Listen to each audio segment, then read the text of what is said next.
जय हिंद, वंदे मातरम। शिवांश सर के YouTube channel पर आप सभी का फिर से एक बार स्वागत है। आज की ये मैथ की क्लास सिर्फ आपके लिए। क्या करेंगे इसमें हम 140 का क्या करना है, अभाज्य गुणनखंड के रूप में हमें इसे व्यक्त करना है। कैसे करेंगे, देखो यहाँ पर ये आपका जो है लिखा हुआ है किस तरह से। ये 140 को ऐसे कभी भी अगर अभाज्य गुणनखंड की बात आए तो कैसे करना है, एक सीधी सी लाइन खींचनी है। इसी तरह से हम फैक्टराइजेशन करते हैं, गुणनखंड करते हैं। तो यहाँ पर इन्होंने क्या किया, 7 से काटना स्टार्ट किया, बड़ी संख्या से, फिर छोटी संख्या, फिर छोटी संख्या, उससे भी छोटी संख्या, है ना। कुछ लोग क्या करते हैं कि सबसे छोटी संख्या से स्टार्ट करते हैं 2 से काटना। अगर आप 2 से स्टार्ट करेंगे, ठीक है ना, फिर उससे बड़ी संख्या से काटना स्टार्ट करेंगे, फिर भी हमारा आंसर उतना ही आना है। आप चाहें तो ऐसे कर सकते हैं, आप चाहें तो ऐसे कर सकते हैं, ठीक। इससे कोई आपका कोई वो दिक्कत नहीं होने वाली। तो देखो यहाँ पर इन्होंने कैसे किया है, 7 से 140 को डिवाइड करना है। तो इन्होंने बड़ी संख्या को मान लिया, 7 दूनी 14, और तो ये 0 हमारा गया 20 हो गया। तो फिर 5 से इन्होंने 20 को काटा, तो 5 को 20 हो गया। 2 से 4 को काटा, 2 दूनी 4 हो गया। 2 से 1 को काटा, 2 एकम 2 हो गया। बिल्कुल हो गया ना। अब यहाँ पर इसके जो ये फैक्टर हैं, ये गुणनखंड बोलते हैं। ये जो नंबर लिखे हुए हैं जिनसे हमने डिवाइड किया है, इनकी हमें क्या करनी होती है, गुणा करनी होती है। इस तरह से कितने नंबर हैं, 7 गुणा 5 गुणा 2 और गुणा 2। इनकी अगर गुणा करेंगे तो हमारा टोटल कितना आएगा, टोटल हमारा आएगा 140, ठीक है ना। यही हमारे क्या होते हैं, गुणनखंड होते हैं। तो 140 का जो यहाँ पर अभाज्य गुणनखंड निकाला, तो इन्होंने क्या किया, ये देखो 2 की घात 2 लिखा है। 2 की घात 2, 2 की घात 2 का मतलब क्या हुआ, 2 गुणा 2। अगर 2 गुणा 2 लिखा है तो उसको हम 2 की घात 2 लिख सकते हैं, जैसा कि यहाँ पर ये लिखा है। तो इसकी जगह पर इन्होंने 2 की घात 2 लिख दिया है, और ये 5 गुणे 7 ऐसा ही रख दिया है। तो यही हमारा आंसर हो गया। इसी तरह से 156 का यहाँ पर भी कुछ एक नंबर दिया हुआ है। 156 को भी इन्होंने 13 से काटा है। आप चाहे बड़े नंबर से स्टार्ट कर दो काटना, चाहे छोटे नंबर से स्टार्ट कर दो काटना, कोई प्रॉब्लम नहीं होने वाली, नंबर आपको पूरे मिल जाएंगे। 13 से इन्होंने काटा है, 13 कम 13, 13 दूनी 26। फिर 3 से 12 को काट दिया, 3 चौक 12, है ना। और उसके बाद इन्होंने 2 से काटा है, फिर 2 से काटा है। तो ये जो हमारे यहाँ हैं, इनकी हमें क्या करनी होती है, गुणा करनी होती है। ये गुणनखंड, इनको कैसे लिखेंगे, 13 गुणा 3 गुणा 2 गुणा 2। अब यहाँ पर देखो इसको कैसे अभाज्य गुणनखंड कैसे निकालें। ये 2 बार दिया हुआ है ना, 2 की घात 2, तो इसको क्या लिख सकते हैं हम, 2 की घात 2 बकाया 3 और गुणा 13, ऐसे भी कर सकते हैं, ठीक। ये हमारा आंसर होगा। यहाँ पर देखो किया हुआ है इन्होंने इस तरह से। 156 का जो है अभाज्य गुणनखंड कितना होगा, इतना होगा, है ना। तो इसी तरह से ये 38-25 आप सॉल्व करके देख लीजिए। छोटी वीडियो है, कम सवाल है, टॉपिक ज़्यादा है, क्वेश्चन ज़्यादा है। तो कम समय में हम ज़्यादा से ज़्यादा अच्छे से अच्छा करने की कोशिश करेंगे। टाइम बर्बाद आपका भी नहीं होना चाहिए, मेरा भी नहीं होना चाहिए। अगर आप 10th क्लास के हैं तो आपके लिए बेहद इंपॉर्टेंट ये क्लास है, ठीक है। यूपी बोर्ड के लिए, बोर्ड एग्जाम के लिए आप बहुत अच्छी है। नंबर क्वेश्चन आते ही आते हैं भाई साहब, आपको 2 से 4 नंबर आपका इन्हीं क्वेश्चनों से आएगा। 2 से 4 नंबर तक आपका आ सकता है, ठीक। ये 74, 29, इसका भी सेम ऐसे ही करना है, सेम टू सेम, है ना। और ये देखो, ये हमारे सामने कुछ नंबर लिखे हैं। क्या लिखा है, क्वेश्चन क्या है, एलसीएम एचसीएफ ज्ञात करना है इन नंबरों के। एलसीएम एचसीएफ, लासा और मासा, और इसकी जांच करनी है कि 2 संख्याओं का गुणनफल लासा गुणा मासा होता है बराबर में, है ना। ये हमारा फार्मूला होता है, 2 संख्याओं का गुणनफल बराबर, ये देखो क्या लिखा है, 2 संख्याओं का गुणनफल बराबर लासा गुणा मासा। इसको कैसे निकालेंगे, बिल्कुल इसी तरह से। जैसे यहाँ पर ये क्या लिखा है, इन्होंने 26 लिखा है। 26 को कैसे कर सकते हैं, 13 दूनी 26 होता है ना, तो 13 गुणा 2 कर सकते हैं, 13 दूनी 26 हो गया। ये हो गया हमारे इसके गुणनखंड हो गए। और 91 का 13 सत्ते 91 हो गया। तो इसका कितना हो गया, 13 गुणा 7, किसका हुआ, 91 का। अब यहाँ पर अगर हमें मासा निकालना है, एचसीएफ मतलब हाईएस्ट कॉमन फैक्टर जो होता है, उसका गुणनखंड क्या निकालना, हमें इसका मासा क्या निकालना है, तो बड़ा वाला नंबर, ठीक है ना, बड़ा नंबर होता है ये। देखो ये क्या लिखा है, 13, तो 13 हमारा जो हो जाएगा वो इसका मासा हो जाएगा। और लासा अगर निकालने की बात करें तो लासा कैसे निकालेंगे भाई, लासा भी देख लो क्या हमारा टोटल निकला था। ये देखो लासा में क्या करेंगे, 2 ले लिया, तो यहाँ पर इन्होंने 2 लिख दिया, है ना। लासा कैसे निकालेंगे, ये हमारे फैक्टर आए थे, ठीक। इनको यहाँ से देख लो एक बार। तो 2 हमारा एक बार है तो 2 लिख दिया, 7 हमारा एक बार है तो 7 लिख दिया। अब ध्यान देने वाली बात यह है कि ऊपर वाले में भी 13 है, नीचे वाले में भी 13 है, ठीक है। 26 का फैक्टर भी हमारा 13 है, और 91 का भी हमारा 13 है। तो 13 को हम 2 बार नहीं लिखेंगे, 13 को हम एक ही बार लिखेंगे, और इन सब की क्या कर देंगे, गुणा कर देंगे तो हमारा टोटल कितना आ जाएगा 182। 182 हमारा आंसर आ गया। अब हमें चेक करना है कि जो दो संख्याओं का गुणनफल है वो लासा गुणा मासा है या नहीं है। बिल्कुल यही तो हमें चेक करना है। और चेक कैसे करते हैं, देखो यहाँ पे क्या लिखा है। तो हमें नंबर कौन से दिए हैं, 26 और 91 का निकालना था ना। तो ये देखो n1 गुणा n2 यानी कि दो संख्याओं का गुणनफल 26 गुणा 91 बराबर एलसीएम गुणा एचसीएफ। एलसीएम हमारा कितना आया था बताओ, और एचसीएफ कितना आया था। एचसीएफ हमारा था 13, ये उल्टा लिखा हुआ है। एलसीएम हमारा था 182। और इन दोनों की जब हम गुणा करेंगे, ठीक है ना, इन दोनों की अगर हम जब गुणा करेंगे, किसकी किसकी, इन दोनों की, इसकी और इसकी, तो हमारा आंसर कितना आएगा 2366। 2366 बराबर आ जाएगा, यानी कि हमारा प्रूफ हो गया भैया, है ना। ऐसे ही आपको 510 और 92 510 92 का आप खुद कर लीजिए, आप समझ में आ गया होगा आपको। और नीचे इसका देखो 336 और 54, ये आपके एनसीईआरटी के सवाल हैं, ठीक है, पेपर में आते ही आते हैं। अगला देखो ये, इसमें क्या करना है, अभाज्य गुणनखंड विधि द्वारा ये एलसीएम और एचसीएफ ज्ञात करना है। पेपर में 2 से 4 नंबर आपको रखे मिलेंगे। हाई स्कूल वालों ध्यान से सुन लो, यूपी बोर्ड का एग्जाम देने जा रहे हो ना, अभी 3-4 दिन बाकी हैं, तो अच्छे से एक बार देख लो। 12, 15, 21, अब ये 3 नंबरों वाला का निकालना है। कैसे निकालेंगे, सबसे पहले 12 का हमें कैसे निकालना है, छोटे से छोटे फैक्टर करिए, है ना। तो ये 12 जो है हमारा, इसका गुणनखंड कैसे, कौन कौन से नंबर इसको काटते हैं, 2 से कटता है, 2 दूनी 4, 2 दूनी 4 और 4 तियां 12 हो गया। अगला देखो 15 का कैसे निकालेंगे, 15 का 2 ही फैक्टर होता है, 3 गुणा 5 या 5 गुणा 3 लिख लो आप, 3 पंजे 15 होता है, ठीक। 21 का कितना होता है, 21 का होता है 3 सत्ते 21, 3 गुणा 7 लिख लो आप, हो गया। अब यहाँ पर देखिए मासा निकालना है। मासा मतलब जो तीनों में हो, तीनों में कौन कौन सा नंबर दिख रहा है आपको, दिखाओ। तीनों में, यहाँ पर भी देखो 3 है, यहाँ भी 3 है और यहाँ भी 3 है। तो हमारा जो एचसीएफ होगा वो कितना होगा, 3 होगा। 3 हमारा मासा निकल आया। और लासा की जब बात करते हैं तो लासा में क्या करते हैं बताओ, एलसीएम में क्या करते हैं, या देखो यहाँ पर भी 3 है, यहाँ भी 3 है, यहाँ भी 3 है ना, यहाँ भी 3, यहाँ भी 3, यहाँ भी 3। तो 3 को हम एक ही बार लिखेंगे, तो हमने यहाँ पर लिख दिया 3।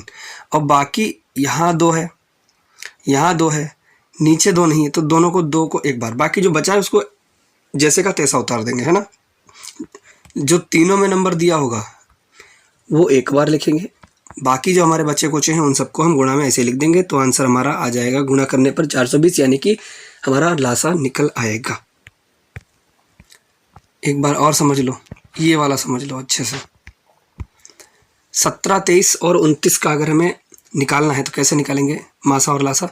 तो 17 जो है विषम संख्या है, तो 1 जो है हमारा, यहाँ पर इन्होंने 1 लिया है, 17 बराबर कैसे करेंगे, 17 का 1 से सारे नंबर डिवाइड होते हैं, 1 से सभी संख्याएं कट जाती हैं, तो 1 तो हमारा गुणनखंड होगा ही होगा, और 17 हमारा खुद से कटता है। ऐसे ही 23 बराबर 1 गुणा 23, क्योंकि 1 से तो 23 कटे। एक ऐसा नंबर होता है जो सभी संख्याओं को काटता है, ठीक है ना, 1 जो है वो सभी का गुणनखंड होता है। और अगला देखो 29 दिया है, तो 29 का भी हमारा क्या है, 1 गुणा 29। तो अब ये बताओ तीनों में क्या कॉमन दिख रहा है आपको, तीनों में हमारा क्या कॉमन दिख रहा है, एक यहाँ भी है और एक यहाँ भी है। तो यानी कि हमारा जो है वो एचसीएफ कितना हो गया, 1 हो गया, यानी कि मासा हमारा कितना निकला, 1 निकला है, ठीक। और अगर लासा की बात करें भैया, लासा की अगर हम बात करें तो लासा देखो कैसे निकालोगे, ये देखो तीनों में 1 दिया है, तो हमने 1 को सिर्फ एक को लिखो या ना लिखो कोई फ़र्क नहीं पड़ता गुणा में, बाकी इन सब की हमें मल्टीप्लाई करनी है। 17, 23, 29 की करेंगे तो 11, 33, 9, ये हमारा लासा निकल आएगा, है ना। बहुत ही सिंपल तरीके से आपको समझा रहा हूँ। सॉल्व क्वेश्चन है, एनसीईआरटी के हैं, 10th क्लास यूपी बोर्ड के लिए बहुत ही बढ़िया है। आप मैथ एक ऐसा सब्जेक्ट है, आप किसी भी एग्ज़ाम की तैयारी करें, किसी भी क्लास में हो, कुछ भी कर रहे हो, अगर आपके पास गणित है तो आपको ये लासा मासा तो पढ़ने ही पड़ेंगे, ये तो बेसिक होता है ना। अगला देखो, ये वाला अपने आप करने की कोशिश करना, 8, 9, 25 का करके दिखाना आंसर कितना आ रहा है। ये देखो, ये बहुत ही इंपॉर्टेंट क्वेश्चन है। हमारे दिया है एचसीएफ दिया है 306, 657 का 9, और एलसीएम हमें इसका ज्ञात करना है, 306 657 का। तो कैसे करेंगे, लासा गुणा मासा, ये फॉर्मूला याद कर लो एक, लासा गुणा क्या होता है मासा बराबर क्या होता है, दोनों संख्याओं का गुणनफल।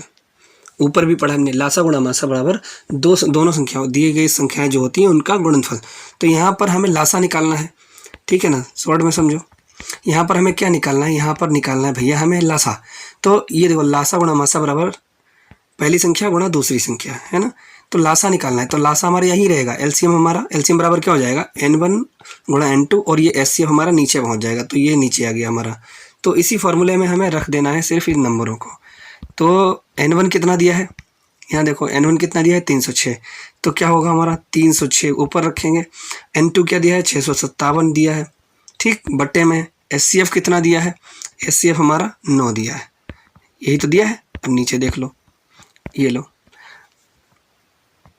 अब अगर हम इसको सॉल्व करेंगे, ठीक है ना, 9 से इन सबको काटेंगे, जो भी कट जाए आप काट के देखना, तो हमारा जो एलसीएम निकल के आएगा वो 22 33 8 निकल के आ जाएगा, ठीक है। इस तरह का अगर सवाल दिया हो आप कर सकते हो अच्छे से। और ये सवाल ये पेपर में कई बार पूछा गया है, आपके हाई स्कूल में बोर्ड एग्जाम में कई बार पूछा गया है।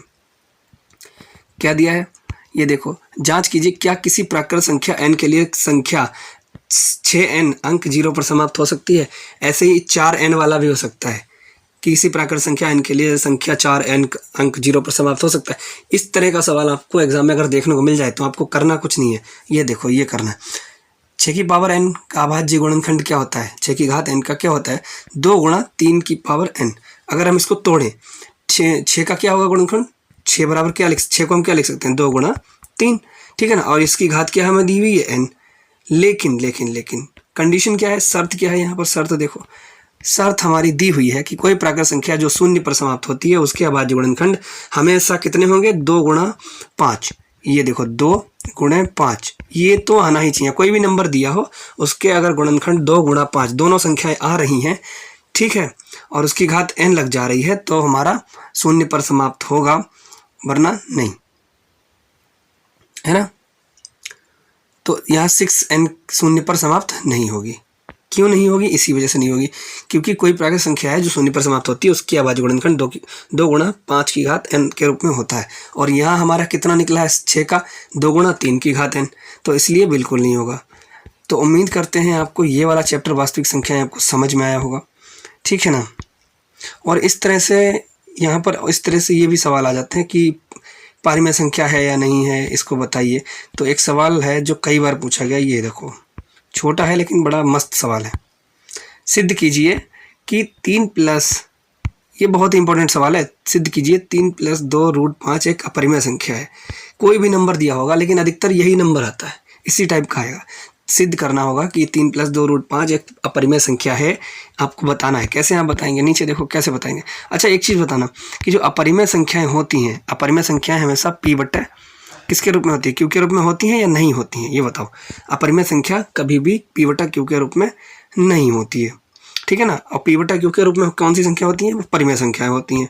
अब नीचे आओ जरा, हम किसी भी परिमेय संख्या को कैसे व्यक्त करते हैं, p/q के रूप में बताते हैं। और p हमारा पूर्णांक होता है, q does not equal to 0 होता है। तो यहाँ पर जो हमें दिया हुआ है, हमारा क्या दिया है 3 + 2√5, है ना, 3 + 2√5 में दिया है। तो p/q बराबर हम क्या करेंगे, यहाँ पर p/q बराबर क्या करेंगे 3 + 2√5 करेंगे। और यहाँ पर क्या करना है, देखो ध्यान से समझना ये बात, इस तरह से हम लिख लेंगे इसको, है ना, ab के रूप में इसको हम लिखेंगे। तो क्या करना है 3 + 2√5 बराबर ab। और यहाँ पर देखो क्या हुआ, एकदम से वक्त बदल गया ना, ये 3 हमारा इधर आ गया बराबर के, ध्यान रखना है चीज़, जो 3 हमारा है जो इस साइड में आएगा तो -3 हो जाएगा, ठीक। और यहाँ क्या बचेगा केवल, और यहाँ से ये 3 फिर हट जाएगा, ये हट जाएगा, यहाँ से हटा इधर आ गया तो -3 हो गया। वही यहाँ पर लिखा है दूसरी वाली स्टेप में, 2√5 बराबर a/b -3, ठीक। और अब क्या करेंगे, देखो अब यहाँ पर ये देखो, ये b जो दिया हुआ है इसकी 3 में मल्टीप्लाई करेंगे तो b बराबर कितना हो जाएगा, 2√5 बराबर क्या हो गया, a ऊपर है हमारा, a माइनस का साइन लगाए तो लगा दिया यहाँ पर, और b की मल्टीप्लाई अगर 3 में करेंगे, गुणा करेंगे तो 3b हो जाएगा, है ना। तो a - 3b/b, और ये जो रूट 2√5 लिखा है, ये 2 जो है गुणा में है, ठीक, 2√5 गुणा में है, तो 2 आ जाएगा इसके नीचे। तो ये क्या हो गया हमारा, √5 बराबर a - 3b बटे 2b। अब यहाँ ध्यान से देखो, जो √5 है ये हमारी कैसी संख्या है, अपरिमेय संख्या है, क्योंकि रूट के अंदर जो संख्या होती है वो अपरिमेय होती है। अगर विषम संख्या लिखी है अंडर रूट के अंदर अगर विषम संख्या लिखी तो वो हमारी अपरिमेय संख्या होती है। और बट्टे वाली जो संख्या है a - 3b बटे 2b, तो ये हमारी क्या है, बट्टे वाली संख्या, ये p/q के रूप में है, तो ये हमारी क्या है, एक परिमेय संख्या है। बस समझ में आई बात। इसी तरह से आपको सॉल्व करना है और उम्मीद करते हैं ये वीडियो पसंद आई होगी। अगर पसंद आई है तो आपको क्या करना है, लाइक करना है, शेयर करना है और चैनल को सब्सक्राइब कर लीजिए। टेलीग्राम पर हमारा @ आपको क्या लिखना है, केवल शिवांश सर लिखना है, SIR। टेलीग्राम चैनल हमारा @ शिवांश सर नाम से है, लिंक आपको डिस्क्रिप्शन बॉक्स में मिल जाएगी। चैनल को सब्सक्राइब कर लीजिए और भी वीडियोस देखने के लिए।